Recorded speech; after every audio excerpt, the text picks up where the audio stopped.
Evangelio según San Mateo, capítulo 27. Judas se ahorca. Muy de mañana, todos los jefes de los sacerdotes y los líderes religiosos del pueblo tomaron la decisión de condenar a muerte a Jesús. Lo ataron, se lo llevaron y se lo entregaron a Pilato, el gobernador. Cuando Judas, el que lo había traicionado, vio que habían condenado a Jesús, sintió remordimiento y devolvió las 30 monedas de plata a los jefes de los sacerdotes y a los líderes religiosos. «He pecado», dijo, «porque he entregado a la muerte a un inocente». «¿Y eso a nosotros qué nos importa?», respondieron. «Allá tú». Entonces Judas arrojó el dinero en el santuario y salió de ahí. Luego fue y se ahorcó. Los jefes de los sacerdotes recogieron las monedas y dijeron: «La ley no permite echar esto al tesoro, porque es dinero pagado para derramar sangre». Así que resolvieron comprar con ese dinero un terreno conocido como Campo del Alfarero, para sepultar ahí a los extranjeros. Por eso ha sido llamado Campo de Sangre hasta el día de hoy. Así se cumplió lo dicho por el profeta Jeremías. Tomaron las 30 monedas de plata, el precio que el pueblo de Israel había fijado, y con ellas compraron el campo del alfarero, como me ordenó el Señor. Jesús ante Pilato. Mientras tanto, Jesús compareció ante el gobernador. Este le preguntó: «¿Eres tú el rey de los judíos?». «Tú mismo lo dices», respondió Jesús. Al ser acusado por los jefes de los sacerdotes y por los líderes religiosos, Jesús no contestó nada. «¿No oyes lo que declaran contra ti?», dijo Pilato. Pero Jesús no contestó ni una sola acusación, por lo que el gobernador se llenó de asombro. Ahora bien, durante la fiesta el gobernador acostumbraba a soltar un preso que la gente escogiera. Tenían un preso famoso llamado Jesús Barrabás, así que cuando se reunió la multitud, Pilato preguntó: «¿A quién quieren que suelte? ¿A Jesús Barrabás o a Jesús, al que llaman Cristo?». Pilato sabía que habían entregado a Jesús por envidia. Mientras Pilato estaba sentado en el tribunal, su esposa le envió el siguiente recado: «No te metas con ese justo, pues por causa de él hoy he sufrido mucho en un sueño».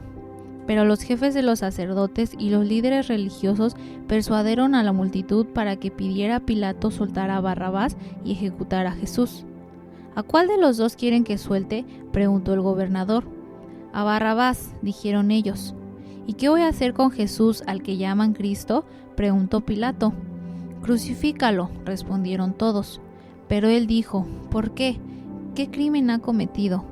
Pero ellos gritaban aún más fuerte: «¡Crucifícalo!». Cuando Pilato vio que no conseguía nada, sino que más bien se estaba formando un tumulto, pidió agua y se lavó las manos delante de la gente. «Soy inocente de la muerte de este hombre», dijo. «Allá ustedes».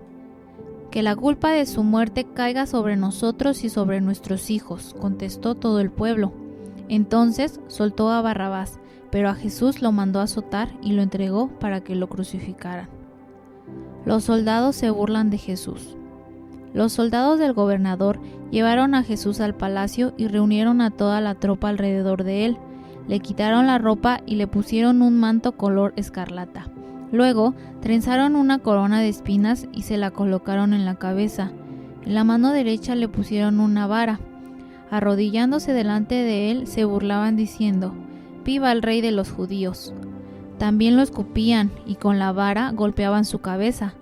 Después de burlarse de él, le quitaron el manto, le pusieron su propia ropa y se lo llevaron para crucificarlo. La crucifixión. Al salir, encontraron a un hombre de Cirene que se llamaba Simón y lo obligaron a llevar la cruz. Llegaron a un lugar llamado Gólgota, que significa lugar de la calavera. Ahí dieron a Jesús vino mezclado con hiel, pero después de probarlo se negó a beberlo. Lo crucificaron y repartieron su ropa, echando suertes, y se sentaron a vigilarlo. Encima de su cabeza pusieron por escrito la causa de su condena: «Este es Jesús, el rey de los judíos». Con él crucificaron a 2 bandidos, uno a su derecha y otro a su izquierda. Los que pasaban meneaban la cabeza y blasfemaban contra él: «Tú que destruyes el templo y en 3 días lo reconstruyes, sálvate a ti mismo. Si eres el Hijo de Dios, baja de esa cruz». De la misma manera se burlaban de él los jefes de los sacerdotes junto con los maestros de la ley y los líderes religiosos. Salvó a otros, decían, pero no puede salvarse a sí mismo, y es el Rey de Israel. Que baje ahora de la cruz y así creeremos en él. Él confía en Dios, pues que lo libre Dios ahora, si de veras lo quiere. ¿Acaso no dijo, yo soy el Hijo de Dios? Así también lo insultaban los bandidos que estaban crucificados con él. Muerte de Jesús. Desde el mediodía y hasta las 3 de la tarde, toda la tierra quedó en obscuridad. Como a las 3 de la tarde, Jesús gritó con fuerza, Elí, Elí, lema sabactani, que significa, Dios mío, ¿por qué me has abandonado? Cuando lo oyeron, algunos de los que estaban ahí dijeron, está llamando a Elías. Al instante, uno de ellos corrió en busca de una esponja, la empapó en vinagre, la puso en una vara y se la ofreció a Jesús para que bebiera. Los demás decían, déjalo, a ver si viene Elías a salvarlo. Entonces Jesús volvió a gritar con fuerza y entregó su espíritu.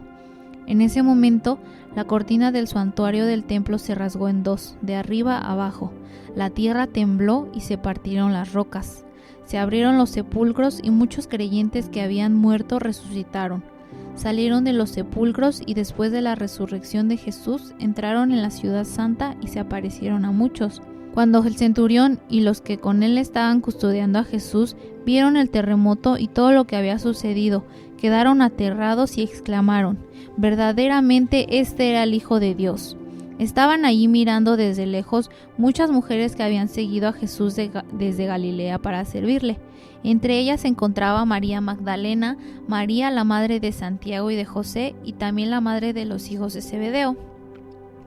Sepultura de Jesús. Al atardecer llegó un hombre rico de Arimatea, llamado José, que también se había convertido en discípulo de Jesús. Se presentó ante Pilato para pedirle el cuerpo de Jesús y Pilato ordenó que se lo dieran. José tomó el cuerpo, lo envolvió en una sábana limpia y lo puso en el sepulcro nuevo de su propiedad que había cavado en la roca. Luego hizo rodar una piedra grande a la entrada del sepulcro y se fue. Ahí estaban sentadas frente al sepulcro María Magdalena y la otra María. La guardia ante el sepulcro. Al día siguiente, después del día de la preparación, los jefes de los sacerdotes y los fariseos se presentaron ante Pilato. Señor, dijeron, nosotros recordamos que mientras ese engañador aún vivía, dijo, a los 3 días resucitaré. Por eso ordene usted que se selle el sepulcro hasta el 3er día, no sea que vengan sus discípulos, se roben el cuerpo y digan al pueblo que ha resucitado. Ese último engaño sería peor que el primero. Llévense una guardia de soldados, ordenó Pilato, y vayan a asegurar el sepulcro lo mejor que puedan. Así que ellos fueron, cerraron el sepulcro con una piedra, lo sellaron y dejaron puesta la guardia. Evangelio según San Marcos, capítulo 8. Jesús alimenta a los 4,000. En aquellos días se reunió de nuevo mucha gente. Como no tenían nada que comer, Jesús llamó a sus discípulos y les dijo, siento compasión de esta gente porque ya llevan 3 días conmigo y no tienen nada que comer. Si los despido a sus casas sin haber comido, se van a desmayar por el camino, porque algunos de ellos han venido de lejos. Los discípulos objetaron, ¿dónde se va a conseguir suficiente pan en este lugar despoblado para darles de comer? ¿Cuántos panes tienen?, preguntó Jesús. 7, respondieron ellos. Luego Jesús mandó que la gente se sentara en el suelo. Tomó los 7 panes, dio gracias, los partió y se los fue dando a sus discípulos para que los repartieran a la gente. Así lo hicieron. Tenían además unos cuantos pescaditos. Dio gracias por ellos también y dijo a los discípulos que los repartieran. La gente comió hasta quedarse satisfecha. Después los discípulos recogieron 7 cestas de pedazos que sobraron. Los que comieron eran unos 4,000. Tan pronto como los despidió, Jesús subió a la barca con sus discípulos y se fue a la región de Dalmanuta. Llegaron los fariseos y comenzaron a discutir con Jesús. Para ponerlo a prueba, le pidieron una señal del cielo. Él lanzó un profundo suspiro y dijo, ¿por qué pide esta generación una señal milagrosa? Les aseguro que no habrá ninguna señal. Entonces los dejó, volvió a embarcarse y cruzó al otro lado. La levadura de los fariseos y la de Herodes. Los discípulos habían olvidado llevar panes y solo tenían uno en la barca. «Presten atención», advirtió Jesús. «Cuídense de la levadura de los fariseos y de la de Herodes». Ellos comentaban los unos con los otros: «Lo dice porque no trajimos pan». Al darse cuenta de esto, Jesús dijo: «¿Por qué están hablando de que no tienen pan? ¿Todavía no ven ni entienden? ¿Tienen el corazón endurecido? ¿Es que tienen ojos pero no ven y oídos pero no oyen? ¿Acaso no recuerdan? Cuando partí los 5 panes para las 5,000, ¿cuántas canastas llenas de pedazos recogieron? 12, respondieron ellos. Y cuando partí los 7 panes para los 4,000, ¿cuántas cestas llenas de pedazos recogieron? 7, dijeron. Entonces concluyó: ¿y todavía no entienden? Jesús sana a un ciego en Betsaida. Cuando llegaron a Betsaida, algunas personas llevaron a un ciego a Jesús y rogaron que lo tocara. Él tomó de la mano al ciego y lo sacó fuera del pueblo. Después de escupir en sus ojos y de poner las manos sobre él, preguntó: ¿puedes ver algo? El hombre alzó los ojos y dijo: veo gente, parecen árboles que caminan. Entonces le puso de nuevo las manos sobre los ojos y el ciego fue curado. Recobró la vista y comenzó a ver todo con claridad. Jesús lo mandó a su casa con esta advertencia: no vayas a entrar en el pueblo. La confesión de Pedro. Jesús y sus discípulos salieron hacia las aldeas de Cesarea de Filipo. En el camino les preguntó: ¿quién dice la gente que soy yo? Le respondieron: unos dicen que Juan el Bautista, otros que Elías y otros que uno de los profetas. ¿Y ustedes quién dicen que soy yo?, preguntó Jesús. Tú eres el Cristo, afirmó Pedro. Jesús ordenó que no hablaran a nadie acerca de él. Jesús predice su muerte. Luego comenzó a enseñarles: el Hijo del Hombre tiene que sufrir muchas cosas y ser rechazado por los líderes religiosos, por los jefes de los sacerdotes y por los maestros de la ley. Es necesario que lo maten y que a los 3 días resucite. Habló de esto con toda claridad. Pedro lo llevó aparte y comenzó a reprenderlo, pero Jesús se dio la vuelta, miró a sus discípulos y reprendió a Pedro. Aléjate de mí, Satanás, le dijo. Tú no piensas en las cosas de Dios, sino en las de los hombres. Entonces llamó a la multitud y a sus discípulos. Si alguien quiere ser mi discípulo, dijo, que se niegue a sí mismo, tome su cruz y me siga. Porque el que quiera salvar su vida, la perderá, pero el que pierda su vida por mi causa y por el evangelio, la salvará. ¿De qué le sirve a uno ganar el mundo entero si se pierde la vida? ¿O qué se puede dar a cambio de la vida? Si alguien se avergüenza de mí y de mis palabras en medio de esta generación adúltera y pecadora, también el Hijo del Hombre se avergonzará de él cuando venga en su gloria de su Padre con sus santos ángeles.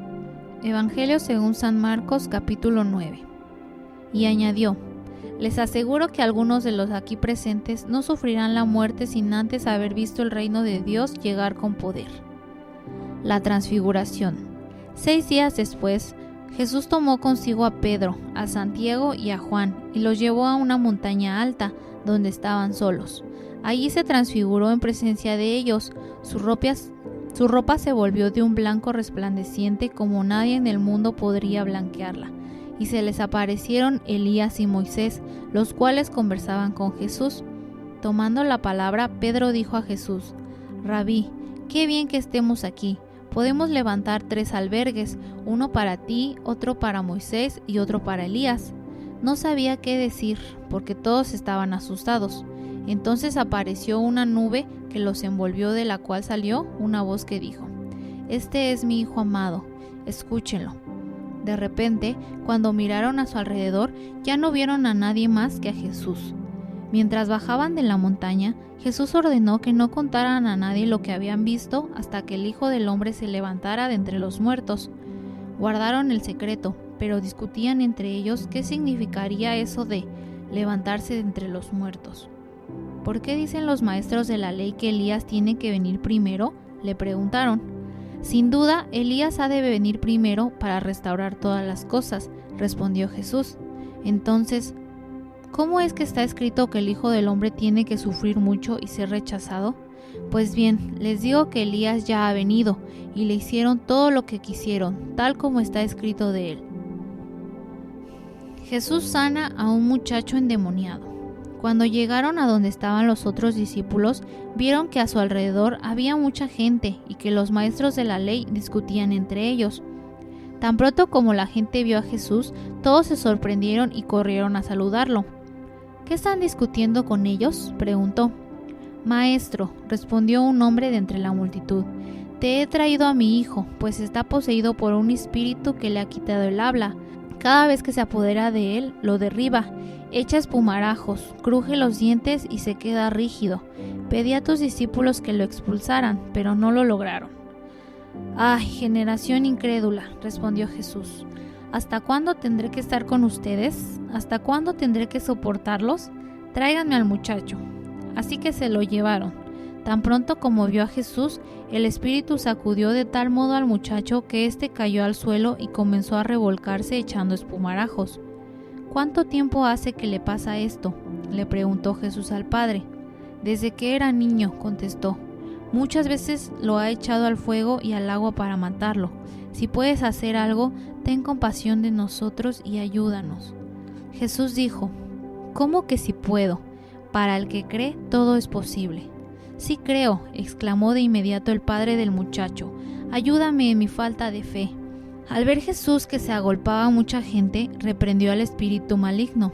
Espíritu sordo y mudo, dijo, te mando que salgas y que jamás vuelvas a entrar en él. El espíritu, dando un alarido y sacudiendo violentamente al muchacho, salió de él. Este quedó como muerto, tanto que muchos decían, ya se murió. Pero Jesús lo tomó de la mano y lo levantó, y el muchacho se puso de pie. Cuando Jesús entró en casa, sus discípulos le preguntaron en privado, ¿por qué nosotros no pudimos expulsarlo? Esa clase de demonios solo puede ser expulsada a fuerza de oración, respondió Jesús. Dejaron aquel lugar y pasaron por Galilea, pero Jesús no quería que nadie lo supiera, porque estaba instruyendo a sus discípulos. Les decía, el Hijo del Hombre va a ser entregado en manos de los hombres, lo matarán y a los 3 días de muerto resucitará. Pero ellos no entendían lo que quería decir con esto y tenían miedo de preguntarle. ¿Quién es el más importante? Llegaron a Capernaum. Cuando ya estaba en casa, Jesús preguntó, ¿qué venían discutiendo por el camino? Pero ellos se quedaron callados, porque en el camino habían discutido entre sí quién era el más importante. Entonces Jesús se sentó, llamó a los 12 y les dijo, si alguno quiere ser el primero, que sea el último de todos y el servidor de todos. Luego tomó a un niño y lo puso en medio de ellos. Abrazándolo, dijo, el que recibe en mi nombre a un niño como este, me recibe a mí, y el que me recibe a mí, no solo me recibe a mí, sino al que me envió. El que no está contra nosotros, está a favor de nosotros. Maestro, dijo Juan, vimos a un hombre que expulsaba demonios en tu nombre y se lo impedimos, porque no es de los nuestros. No se lo impidan, respondió Jesús. Nadie que haga un milagro en mi nombre puede luego hablar mal de mí. El que no está contra nosotros está a favor de nosotros. Les aseguro que cualquiera que les dé un vaso de agua en mi nombre, por ser ustedes de Cristo, no perderá su recompensa. El hacer pecar. Pero si alguien hace pecar a uno de estos pequeños que creen en mí, más le valdría que le ataran al cuello una piedra de molino y lo arrojaran al mar. Y si tu mano te hace pecar, córtatela. Más te vale entrar en la vida manco que ir con las 2 manos al infierno, donde el fuego nunca se apaga. Y si tu pie te hace pecar, córtatelo. Más te vale entrar en la vida cojo que ser arrojado con los 2 pies al infierno. Y si tu ojo te hace pecar, sácatelo. Más te vale entrar tuerto en el reino de Dios que ser arrojado con los 2 ojos al infierno, donde no morirá el gusano que los devora, ni su fuego se apagará. La sal con que todos serán sazonados es el fuego. La sal es buena, pero si deja de ser salada, ¿cómo le pueden volver a dar sazón? Que no falte la sal entre ustedes, para que puedan vivir en paz unos con otros.